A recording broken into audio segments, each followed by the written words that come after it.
Trump ಹೇಳಿಕೆಗೆ ಭಾರತ ತಿರುಗೇಟು.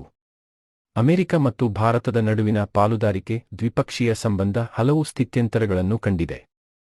ಅನೇಕ ಸವಾಲುಗಳನ್ನು ಮೆಟ್ಟಿನಿಂತು ಮುಂದುವರಿದಿದೆ ಎಂದು ಭಾರತ ಶುಕ್ರವಾರ ಹೇಳಿದೆ. ದೇಶದ ಮೇಲೆ 25% ಸುಂಕ ವಿಧಿಸಿದ್ದಲ್ಲದೆ ಭಾರತದ್ದು ಸತ್ತ ಆರ್ಥಿಕತೆ ಎಂಬ ಅಮೆರಿಕ ಅಧ್ಯಕ್ಷ ಡೊನಾಲ್ಡ್ ಟ್ರಂಪ್ ಹೇಳಿಕೆಗೆ ಈ ಮೂಲಕ ತಿರುಗೇಟು ನೀಡಿದೆ. ಭಾರತ ಮತ್ತು ಅಮೆರಿಕ ಸಮಗ್ರ ಪಾಲುದಾರಿಕೆ ಹೊಂದಿರುವ ರಾಷ್ಟ್ರಗಳಾಗಿವೆ. ಪ್ರಜಾಸತ್ತಾತ್ಮಕ ಮೌಲ್ಯಗಳು, ಜನರ ನಡುವೆ ಉತ್ತಮ ಬಾಂಧವ್ಯದಿಂದ ಹಿಡಿದು ಹಲವಾರು ಸಾಮಾನ್ಯ ಹಿತಾಸಕ್ತಿಗಳು ಉಭಯ ದೇಶಗಳನ್ನು ಬೆಸೆದಿವೆ ಎಂದು ವಿದೇಶಾಂಗ ಸಚಿವಾಲಯ ವಕ್ತಾರ ರಣಧೀರ ಜೈಸ್ವಾಲ್ ಸುದ್ದಿಗೋಷ್ಠಿಯಲ್ಲಿ ಹೇಳಿದ್ದಾರೆ. ಉಭಯ ದೇಶಗಳ ನಡುವಿನ ಪಾಲುದಾರಿಕೆ ಹಲವು ಸಂಕಷ್ಟಗಳನ್ನು ಎದುರಿಸಿಯೂ ಮುಂದುವರಿದಿದೆ. ಭವಿಷ್ಯದಲ್ಲಿಯೂ ಇದು ಮುಂದುವರಿಯಲಿದೆ ಎಂಬ ವಿಶ್ವಾಸ ನಮಗಿದೆ ಎಂದು ಹೇಳಿದ್ದಾರೆ. ರಕ್ಷಣಾ ಕ್ಷೇತ್ರಕ್ಕೆ ಸಂಬಂಧಿಸಿ ಎರಡೂ ದೇಶಗಳು ದೃಢವಾದ ಪಾಲುದಾರಿಕೆ ಹೊಂದಿವೆ ಎಂದು ಪ್ರಶ್ನೆಯೊಂದಕ್ಕೆ ಅವರು ಉತ್ತರಿಸಿದರು. India and the United States share a comprehensive global strategic partnership anchored in shared interests, democratic values, and robust people-to-people ties. This partnership has weathered several transitions and challenges.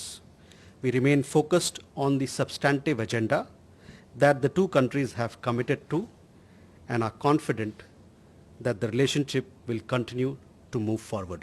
You are aware of our broad approach that we look at what is there available in the market, what is there on offer, and also what is the prevailing global situation or circumstances. Now on the specific question, I am not aware of the specifics that you mentioned. Bihar ಮತದಾರರ ಪಟ್ಟಿ ಬಿಡುಗಡೆ, ಮತದಾರರ ಸಂಖ್ಯೆ 65 ಲಕ್ಷ ಇಳಿಕೆ.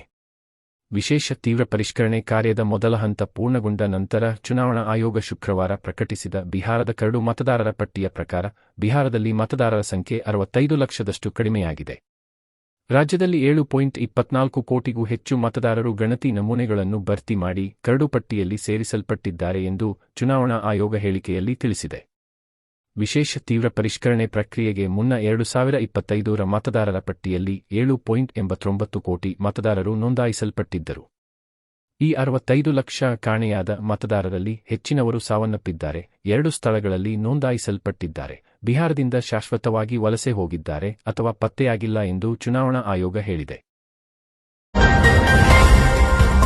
71ನೇ ರಾಷ್ಟ್ರೀಯ ಚಲನಚಿತ್ರ ಪ್ರಶಸ್ತಿ. ಶಾರುಖ್ ಖಾನ್ ವಿಕ್ರಾಂತ್ ಅತ್ಯುತ್ತಮ ನಟ. 2023ನೇ ಸಾಲಿನ ರಾಷ್ಟ್ರೀಯ ಚಲನಚಿತ್ರ ಪ್ರಶಸ್ತಿಗಳನ್ನು ಶುಕ್ರವಾರ ಘೋಷಿಸಲಾಗಿದ್ದು, ಬಾಲಿವುಡ್ ನಟ ಶಾರುಖ್ ಖಾನ್ ಮತ್ತು ವಿಕ್ರಾಂತ್ ಮೇಸಿ ಅವರು ಅತ್ಯುತ್ತಮ ನಟ ಪ್ರಶಸ್ತಿಯನ್ನು ಹಂಚಿಕೊಂಡಿದ್ದಾರೆ. ಮಿಸ್ಟ್ರೆಸ್ ಚಟರ್ಜಿ ವರ್ಸಸ್ ನಾರ್ವೆ ಚಿತ್ರದ ಅಭಿನಯಕ್ಕಾಗಿ ಬಾಲಿವುಡ್ ನಟಿ ರಾಣಿ ಮುಖರ್ಜಿ ಅವರು ಅತ್ಯುತ್ತಮ ನಟಿ ಪ್ರಶಸ್ತಿ ಪಡೆದುಕೊಂಡಿದ್ದಾರೆ. ಶಾರುಖ್ ಅವರು ತಮ್ಮ 37 ವರ್ಷಗಳ ವೃತ್ತಿಜೀವನದಲ್ಲಿ ಅತ್ಯುತ್ತಮ ನಟನೆಗಾಗಿ ರಾಷ್ಟ್ರೀಯ ಚಲನಚಿತ್ರ ಪ್ರಶಸ್ತಿ ಪಡೆದಿರುವುದು ಇದೇ ಮೊದಲು. ಜವಾನ್ ಚಿತ್ರದ ಅಭಿನಯಕ್ಕಾಗಿ ಅವರಿಗೆ ಈ ಗೌರವ ಸಂದಿದೆ. ವಿಕ್ರಾಂತ್ ಅವರು 12 ಫೇಲ್ ಚಿತ್ರದ ಅಭಿನಯಕ್ಕೆ ಈ ಪ್ರಶಸ್ತಿಗೆ ಭಾಜನರಾಗಿದ್ದಾರೆ. 71ನೇ ರಾಷ್ಟ್ರೀಯ ಪ್ರಶಸ್ತಿ ಇದಾಗಿದ್ದು, ಪುರಸ್ಕೃತರ ಪಟ್ಟಿಯನ್ನು ತೀರ್ಪುಗಾರರ ಮಂಡಳಿಯ ಅಧ್ಯಕ್ಷ ಚಲನಚಿತ್ರ ನಿರ್ಮಾಪಕ ಅಶುತೋಷ್ ಗೋವಾರಿಕರ್ ಘೋಷಿಸಿದರು. I think it was wonderful. I had never been a part of this jury ever. I think National Film Awards are the country's greatest awards, and to be ಮಹಿಳೆ ಮೇಲೆ ಅತ್ಯಾಚಾರ. ಪ್ರಜ್ವಲ್ ರೇವಣ್ಣ ಅಪರಾಧಿ. ಮನೆಗೆಲಸದ ಮಹಿಳೆ ಮೇಲೆ ಅತ್ಯಾಚಾರ ಎಸಗಿದ ಆರೋಪ ಎದುರಿಸುತ್ತಿದ್ದ ಹಾಸನ ಲೋಕಸಭಾ ಕ್ಷೇತ್ರದ ಮಾಜಿ ಸಂಸದ ಜೆಡಿಎಸ್ ಯುವ ನಾಯಕ ಪ್ರಜ್ವಲ್ ರೇವಣ್ಣ ಅಪರಾಧಿ ಎಂದು ಜನಪ್ರತಿನಿಧಿಗಳ ವಿಶೇಷ ಸೆಷನ್ಸ್ ನ್ಯಾಯಾಲಯದ ಆದೇಶ ಸಾರಿದೆ. ಈ ಸಂಬಂಧ ಕಾಯ್ದಿರಿಸಿದ್ದ ಆದೇಶದ ನಿರ್ಣಯಾತ್ಮಕ ಭಾಗವನ್ನು ಶಾಸಕರು, ಸಂಸದರ ವಿರುದ್ಧದ ಕ್ರಿಮಿನಲ್ ಪ್ರಕರಣಗಳ ವಿಚಾರಣೆಯ ವಿಶೇಷ ನ್ಯಾಯಾಲಯದ ನ್ಯಾಯಾಧೀಶ ಸಂತೋಷ ಗಜಾನನ ಭಟ್ ಅವರು ಶುಕ್ರವಾರ ಕಿಕ್ಕಿರಿದು ತುಂಬಿದ್ದ ತೆರೆದ ನ್ಯಾಯಾಲಯದಲ್ಲಿ ಸಿಸಿಸಿಎಚ್ 82 ಪ್ರಕಟಿಸಿದರು. ಆರೋಪಿ ವಿರುದ್ಧದ ಭಾರತೀಯ ದಂಡ ಸಂಹಿತೆ 1860 ಹಾಗೂ ಮಾಹಿತಿ ತಂತ್ರಜ್ಞಾನ ಕಾಯ್ದೆ 2008ರ ವಿವಿಧ ಕಲಂಗಳ ಅಡಿಯಲ್ಲಿನ ದೋಷಾರೋಪಗಳು ವಿಚಾರಣೆಯಲ್ಲಿ ಸಾಬೀತಾಗಿವೆ. ಹೀಗಾಗಿ ಆರೋಪಿಯನ್ನು ಅಪರಾಧಿ ಎಂದು ತೀರ್ಮಾನಿಸಲಾಗಿದೆ. ಶಿಕ್ಷೆಯ ಪ್ರಮಾಣವನ್ನು ಶನಿವಾರ ಆಗಸ್ಟ್ 2 ನಿಗದಿಪಡಿಸಲಾಗುವುದು ಎಂದು ನ್ಯಾಯಾಧೀಶರು ಘೋಷಿಸಿದರು.